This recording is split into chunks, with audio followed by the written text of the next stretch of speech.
ഞാൻ ഈ ബൾബിൻ്റെ വീഡിയോ ആയിട്ട് വന്നതെന്ന് പറഞ്ഞാൽ കുറച്ച് കാര്യങ്ങൾ പറയാൻ വേണ്ടിയിട്ടാണ്. അപ്പോൾ ഈ ഒരു സംഭവം വാങ്ങുമ്പോൾ ശ്രദ്ധിക്കേണ്ട ഒരു കാര്യം എന്ന് പറഞ്ഞാൽ 300 രൂപ അതിന് താഴെ ഒക്കെ ഈ ഒരു ബൾബ് ഉണ്ടെങ്കിൽ, അഥവാ ഒരു 400 വരെ പോവുക, 400 റുപ്യ ആ ഒരു റേഞ്ചിലൊക്കെ ഓരോ സ്ഥലത്തൊക്കെ ഇത് വെക്കുന്നുണ്ടെങ്കിൽ ഇത് നിങ്ങൾ വാങ്ങാൻ നിൽക്കണ്ട. കാരണം എന്ന് വെച്ചാൽ ഓൺ റിസ്ക്കാണ്. കാരണം ഇത് വാങ്ങിയിട്ട് നിങ്ങൾ വെച്ചിട്ട് വഴിക്കായി പോയാൽ പെട്ടുപോകും. കാരണം അവിടുന്ന് നമുക്ക് വൈസറും കഴിക്കാൻ പറ്റില്ല, ഇവിടുന്ന് ബൾബും വാങ്ങാൻ പറ്റില്ല.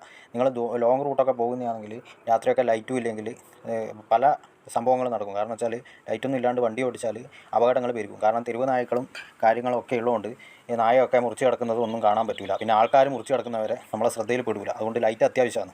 അപ്പോൾ നിങ്ങൾ മാക്സിമം ഹാലജൻ ബൾബ് തന്നെ ഇട്ടിട്ട് അഡ്ജസ്റ്റ് ആക്കാൻ നോക്കുക. കാരണം എന്ന് പറഞ്ഞാൽ ഇതിന് മുകളിൽ വരുന്ന ലൈറ്റുകൾ ബൾബുകൾ തന്നെ വാറണ്ടി ഉള്ളത്. അപ്പോൾ അത് അടിച്ചു പോയാൽ തന്നെ അവർ മാറ്റിത്തരും. 6 മാസം വരെ അത് മാറ്റിത്തരാൻ അവർ ബാധ്യസ്ഥരായിരിക്കും.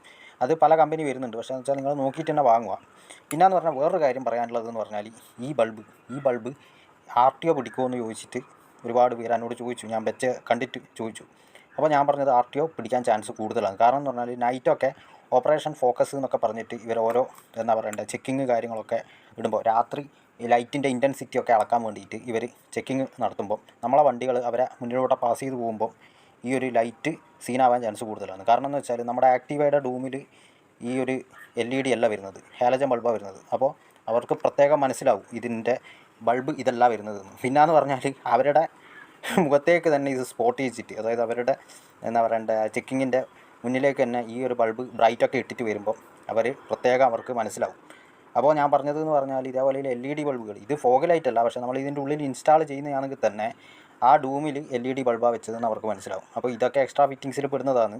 അപ്പോൾ ലൈറ്റിൻ്റെ ഇൻറ്റൻസിറ്റി അളക്കുമ്പം കൂടുതലായിരിക്കും ഇതിലുണ്ടാവുക. കാരണം 40 വാട്ട്സിൻ്റെ ബൾബാണ്. അപ്പോൾ ഇൻറ്റൻസിറ്റി കൂടുതലായിരിക്കും, ബ്രൈറ്റൊക്കെ കൂടുതലായിരിക്കും. അപ്പോൾ അത് പിടിച്ചു കഴിഞ്ഞാൽ നല്ല തുക, ഒരു ഫൈൻ, ഒരു 5000 രൂപ വരെ ഫൈന് എറ്റി വരാൻ ചാൻസ് കൂടുതലുണ്ട്. അപ്പോൾ പിടിക്കൂല എന്നുള്ള ഒരു ഇതിൽ നിങ്ങൾ പോകാൻ പാടില്ല. കാരണം നൈറ്റ് ചെക്കിംഗ് ഉണ്ടെങ്കിൽ പിടി വീഴും. അത് ഞാൻ പ്രത്യേകം പറയുന്നതാണ്. അപ്പോൾ ഞാൻ തിരിച്ച് ഹാലജൻ ബൾബ് തന്നെ ഇട്ടിട്ടുണ്ട്. കാരണം എന്ന് പറഞ്ഞാൽ അതെന്നെ ചതിച്ചിട്ടില്ല, ഇത് ഇതുവരെ അടിച്ചു പോയിട്ടില്ല. പക്ഷേ ഞാൻ ഏറ്റവും പെട്ടുപോയതെന്ന് പറഞ്ഞാൽ ടൗണിലെത്തുന്നതിന് മുന്നേ ഒരു ഇരുട്ട് അടച്ച റോഡിലോട്ട് ഞാൻ വന്നതിൽ ഞാൻ പെട്ടുപോയത് ഈ ഒരു ലോ ബീം അടിച്ചു പോയത്. അതുകൊണ്ട് പ്രത്യേകം ശ്രദ്ധിക്കുക. ഇതേപോലെയുള്ള ബൾബുകൾ വാങ്ങുമ്പോൾ ഓൺ റിസ്ക്കാണ്. പിന്നെ RTO ചെക്കിങ്ങിലും പിടി വീഴാൻ ചാൻസ് കൂടുതൽ.